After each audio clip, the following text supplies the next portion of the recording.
Esto aparece en el Táchira, está ocurriendo en el Táchira, donde un miembro de la Guardia Nacional dispara gases lacrimógenos en una vivienda donde hay niños. Vamos a escuchar a la madre del niño, donde diga hay niños aquí. Vamos a escuchar el sonido ambiente.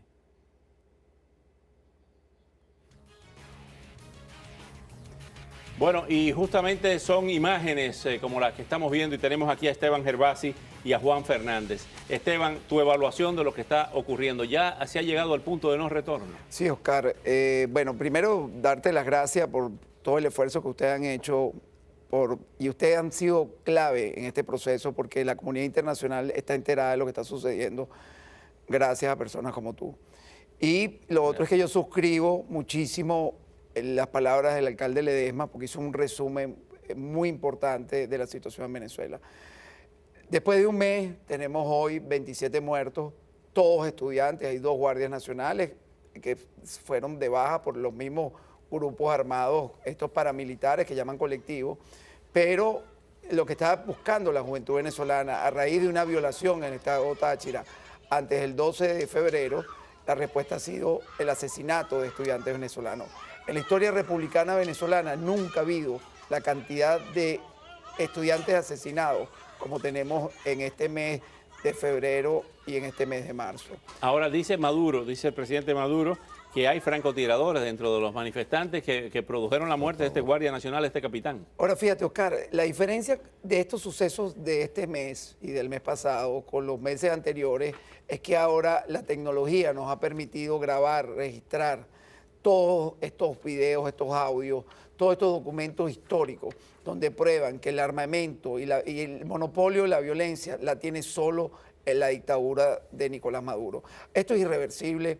Yo estoy convencido que esto no lo podemos tratar por el eje del tiempo, sino por el eje del poder. Justamente Heinz Dieterich, uno de los teóricos de la base de sustentación ideológica que tuvo Chávez, el inventor del socialismo, del término socialismo del siglo XXI, ha dicho en México, a través de una entrevista a Der Spiegel, que el régimen tiene los días contados, el régimen de Maduro, y ha dicho, entre otras cosas, que Maduro no tiene ni la capacidad de maniobra, ni tiene el talento, ni tiene no solamente la voluntad política, sino, poniéndolo en lenguaje sencillo, el talento para gobernar. Eso es importante porque hace un mes, cuando empezaron estos sucesos, yo me acuerdo que yo dije que a Maduro le quedaban horas.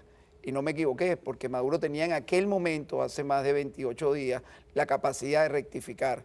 Ya Maduro hace 28 días sumó a su lista delitos de lesa humanidad que no prescriben. Entonces ya Maduro, el pueblo venezolano, los venezolanos que nos están oyendo, los extranjeros que viven fuera de Venezuela, tienen que entender que ya Maduro no tiene el poder ni el control del Estado venezolano. Ahí gobierna la anarquía, él se sostiene por la fuerza bruta y eso es lo que estamos viendo hoy en día. El hecho de que Estados Unidos, de que Kerry ha dicho que puede invocar la Carta Democrática, hay una reunión de la OEA por parte de Estados Unidos y tomar sanciones contra Venezuela. Sobre las sanciones, quisiera escuchar la opinión de Juan Fernández, si esas sanciones estarían dirigidas a la importación de petróleo venezolano, que no afectaría mucho, me corrige si me equivoco, no afectaría mucho a la economía estadounidense, pero sí a la venezolana.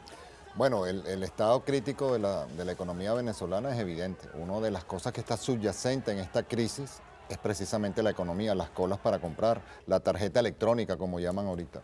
Y la industria petrolera está francamente por el piso, ¿no? Las exportaciones a Estados Unidos en el 2013 están en el orden de los 750.000 barriles por día. Y vienen cayendo. ¿Por qué? Porque la producción en Venezuela se va deteriorando y eso es parte de la crisis. Esto sería un empujoncito, pero hay un aspecto que sí es bien importante, que es que Venezuela se alimenta mayoritariamente de importaciones que hace de los Estados Unidos para allá. Y si aquí se empiezan a aplicar restricciones de ese tipo, bueno, pues ya los anaqueles están vacíos, habrá entonces, como dice Esteban, un incremento en la anarquía. Esta gente ha demostrado que es mediocre, que no tiene capacidad y obviamente en este momento una ingobernabilidad total.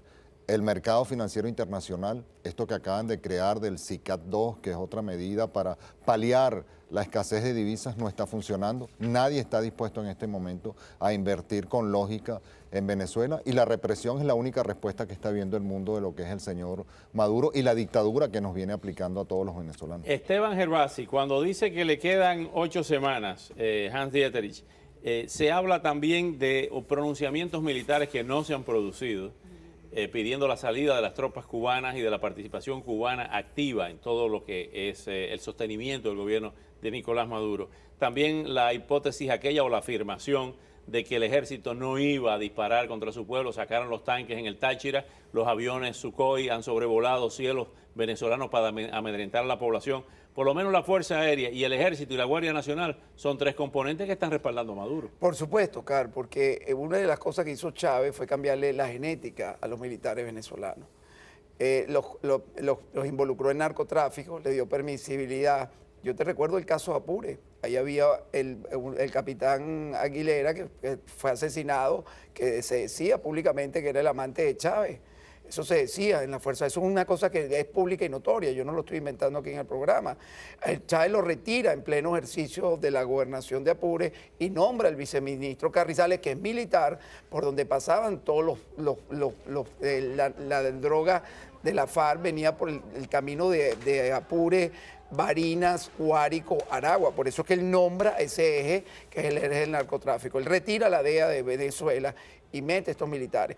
Al corromper a las Fuerzas Armadas en su totalidad, la Armada venezolana la sacó de los estados fronterizos de las costas venezolanas como el estado Sucre, y ahí entonces es el vínculo hacia Trinidad y Tobago, pero además la Guardia Nacional le dio todas las fronteras, todos los puertos. Entonces tú veías a sargentos de la Guardia Nacional con carros de $200.000, $300.000. Pero que eran militares honestos que pudieran provocar un pronunciamiento. Bueno, sí, hace 22 días metieron preso a 15, yo conozco un par de capitanes de eso. Y 3 coroneles de Valencia. Sí, lo metieron preso, pero son muy pocos. Juan, se hablaba de que el movimiento estudiantil imantaría a otros sectores de la sociedad venezolana a participar en estas protestas. Ya vimos los médicos, ya vimos la bancada parlamentaria de la Asamblea Nacional que marchó vimos a las mujeres marchando.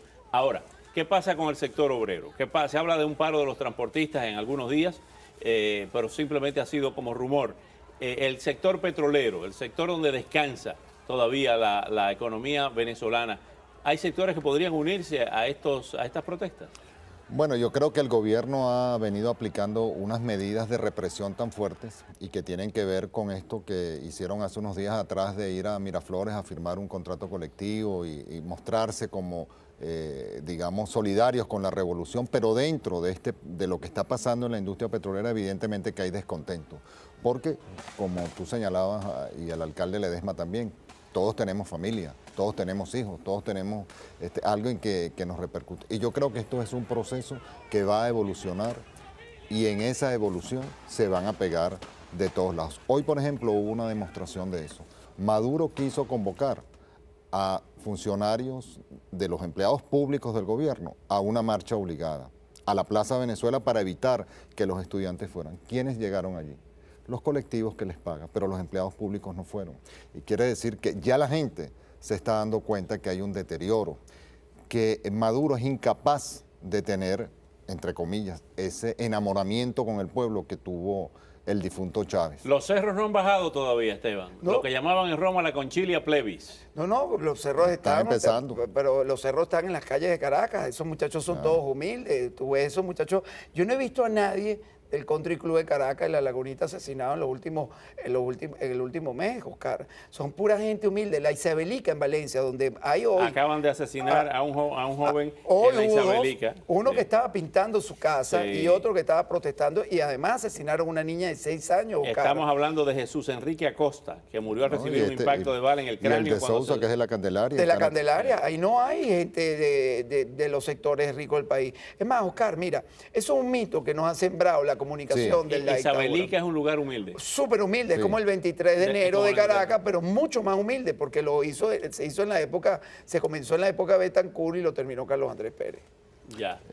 Lo que te quería decir era que tú mencionabas algo que yo creo que es importante resaltar, que si son los grupos de la oposición quienes están armados para disparar y generar todo este caos, eso lo genera el propio gobierno.